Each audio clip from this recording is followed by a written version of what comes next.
Ons is in Johannes 1. Een van die mooiste dele van die evangelies wat jy kan kry. Net soos wat die 4 evangelies eintlik 4 biografieë is oor Jesus se lewe en waarin hy ons wil kom leer hoe lief hy ons het en hoekom hy kom doen het wat hy kom doen het, begin Johannes 1 op 'n ander angle.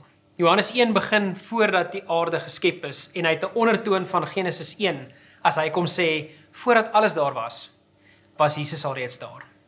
Moenie dink Jesus is verhef tot die regterhand van God, net omdat hy die kruis verduur het vir jou en my nie. Net omdat hy God verlate was in jou en my plek, laat ons nooit hoef te wees nie. Jesus was nog altyd op daai plek. Hy het besluit om ten spyte van daai plek, homself te kom inkarneer en mens te word, vlees te word, onder ons kom woon en toe seker te maak dat hy nooit die ewigheid sonder ons hoef te spandeer nie.